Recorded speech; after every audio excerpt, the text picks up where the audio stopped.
Stuart Webber, in the job, you settled in. How's it been? Good, really good. I've been here a month.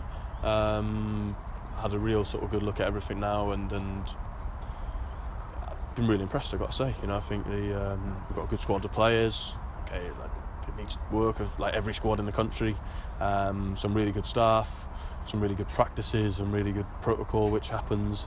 I think a real desire to bring a togetherness with the club, from Colney to stadium to the supporters to you guys in the media. I think there seems a real sort of sense of openness, and that's really important. So after a month in, I've been really impressed with what I found. And I guess in terms of dealing with the release players, that was probably your first kind of public duty in a way, and probably the easiest bit, or the easy bit in terms of the summer rebuild. No, I don't think it's easy. I think it's never easy to sit opposite 7 grown men and tell them that their time's up at the club. Whether they've been here a year or 2 or whether they've been here 7 or 8, that's not easy. That affects their lives. It's easy from a contractual point of view that they haven't got contracts, so you're not trying to get rid of a player who's got 2-3 years left on his contract. But it's not. And when you look at people like John Ruddy and Ryan Bennett, they've been here a long time and good servants to this club. But I felt it was the right thing to do it then, to give them the opportunity to have the send-off yesterday, which I think went down pretty well with the fans, and I know certainly John especially really appreciated that opportunity, and I think people who've done well for the club, we should always look to give them a little bit back, in what is a difficult sort of circumstance. I mean, there were some players not involved in the lack of appreciation. Some maybe we expected, like Michael Turner, maybe Sebastian Bassong, others like Stephen Naismith. Is there anything to read in any of that, or is that just how it happened? Or? I don't know. I didn't watch it, so I can tell you. To be honest, if they weren't there, right? I don't know why, or I don't know how it works at our club in terms of the lap of, was it appreciation or honour? Appreciation. I keep calling it a lap of honour. Yeah. The two key questions then going into this summer: do you have to sell any more players in terms of the financials of the club going into next season? We have to be creative, yeah, for sure. To make funds available to do stuff, we have to be creative in what we do. The key is we don't want to sell certain players, of course, and if we do, it's because it's at a price which is really acceptable for us. I mean, fortunately, we're not in a position where anyone's got a gun to a head, so we're in a sort of strong, let's say, negotiating position.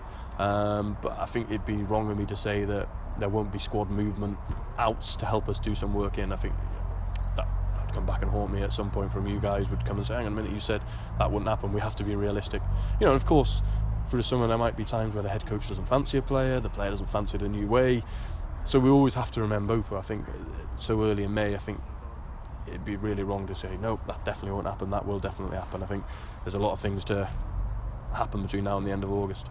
And likewise, in that terms, I guess any player, it not necessarily is available to sell, but if you have a bid for any player of this squad, you'd have to look at it and see what would be right in terms of going forward. I think that's the same for every club in the world. I think every player's for sale, aren't they, in terms of every club at every level. I'm sure if a Chinese club build a ridiculous amount for Cristiano Ronaldo, they'd sell him. That's just how it is. And we'd be stupid if we said no one's for sale, because let's be honest, reality of football, that's not the case. I do want to touch on Mitchell Dykes. He's the only lone player here at the club. Do you know what you want to do next season? When would you be able to sort that out? How would it pan out? We've got a bit of time because we've got the option on him for a while. He would like to stay. He's a player we think has done well. Head coach will have some impact, I'm sure, on that. But then it has to work financially. At the moment it's an expensive deal, to be honest with you. And we have to see, if we did the deal like that might hugely affect what other business we can do. So, we have to be smart and working with Steve at the club and the board and the head coach once he's here. We have to make smart decisions. We can't make necessarily all the decisions which are just going to be popular ones. I think you'd said in one of the pre-game lounges a couple of weeks ago that 12 to 15 players maybe of the current squad would still be around next season. Are those numbers still what you see in terms of the rebuild? And also I assume that although 7 players have left, it won't necessarily be a question that 7 players now come in because you need to reduce the size of the squad. Yeah, I think everyone can see the squad's huge, in terms of, you only have to look at people who aren't in the match day squad, and we have 18 players in the squad, and it's not full of kids, is it? It's full of, within reason, probably except for the Ben Godfrey, players who have played a lot of league football or Premier League football. So the squad numbers certainly need to come down, and it's certainly not a place of release 7, replace with 7. We've got to try and get to the point by the end of August of having a squad which is well balanced in terms of ages, positions, experience, ambition, and also balances off from a financial point of view. Also, in terms of Alan, there were some quotes after the game yesterday about how he was quite angry that, you know, maybe some of the staff didn't know where their futures lied now. What were your thoughts when you heard those?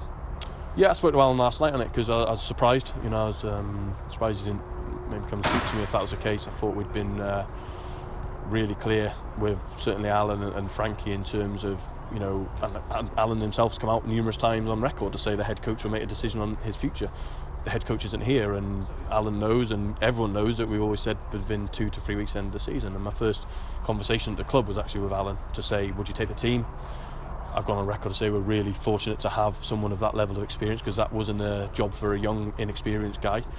Because it has been a big squad and a difficult set of fixtures, and we've had a live Sky game and we're playing teams who are trying to get promoted.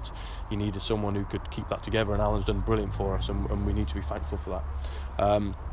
But I've always been honest with him and Frankie that the head coach will decide their fates, and Alan's come out numerous times to say even if the head coach wants him, it might not be for him. He doesn't want to be here just picking balls and bibs. He could be playing golf. He's said that many times, and I spoke to Alan again last night and said, yeah, I fully respect that, and the head coach.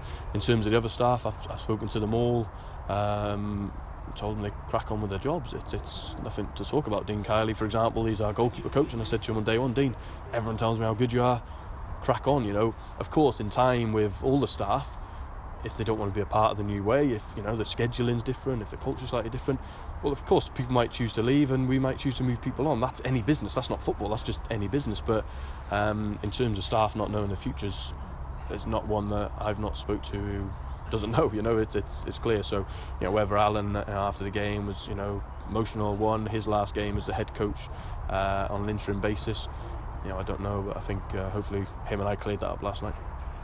Head coach, as you mentioned a couple of times, how close are you to nailing that now? Closer, you know, we always said towards the end of May, you know, 2 to 3 weeks from the end of the season, which obviously finished Sunday.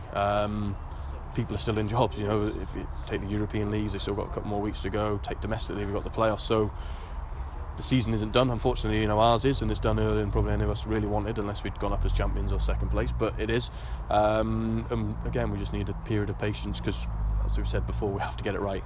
The good thing is I've had a month in the role, sit with the board, clear direction, how they see it, talk about the type of profile of the person, so at least that's helped to really narrow down what that person will look like, because, you know, when I'm asked on first day, I had my strong beliefs of what that person needs to look like, but, you know, I work for the club, and it has to be a way which the club are ultimately supportive of. In terms of your shortlist, you said how you wanted 2 names, effectively. Have you got 2 names? Do you know who they are? Is it a question of waiting to see if your 2 guys will be free? I wouldn't say it's 2 names. You know, there's lots of names, unbelievable amount of names. But yeah, you know, the list is short now, and what I always said is I'd go to the board with the 2, and we'll make a decision from there. Does it feel like a bigger rebuild job in terms of squad now, or a smaller one than when you first came in? Oh, great question. I think it's as big, but I think the positives here are unbelievable. We've got some unbelievable players for this level. We've scored the same amount of goals as Fulham and Newcastle. We're the top scorers in the league, which is not easy. I think it's 85 in 46 games, almost 2 a game, which is incredible. And we've got some players who are really, really sort of exciting. And we need to add stuff. And the head coach will have a big job on in terms of implementing his way, and, you know, trying to keep the goals up and tighten it up at the back. That's the challenge. It's what Alan's talked about endlessly, what he's done, and he's shown some improvement in it in his short time as well. Of course there'll be players, but I think ultimately the squad's very, very good.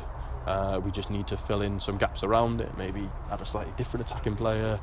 We've only got 2 centre-backs now under contract, Russell and Tim. So, of course, I'd sound stupid if I stand here and go, no, we don't need a centre-back. Of course, left-back situation needs to be sorted.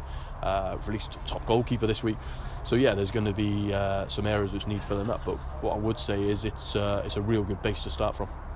And just away from the actual playing squad, are there things in terms of the players' fitness, the sports science, and the things around making the squad better that you've looked at and feel needs improvement? Or do you feel that the squad have been as fit as they could be this year, that things have been in place that have been, you know, good enough?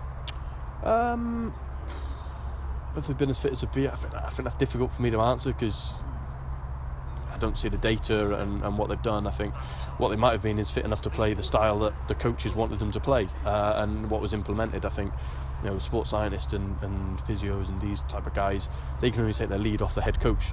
You know, if the head coach goes, I want a physical output to be this, I'm pretty sure they'll get them to be able to do that, you know, because the head coach leads that philosophy, not the sports scientist leads the philosophy. So I think that's probably a question to be answered when the new head coach comes in and spends some time working with them to see how they go. But what I would say is there's some really good practice and some good people here in them departments, and they all seem very open-minded when I've spoke to them about maybe the type of coach and the type of training schedule next year compared to what it's like this year.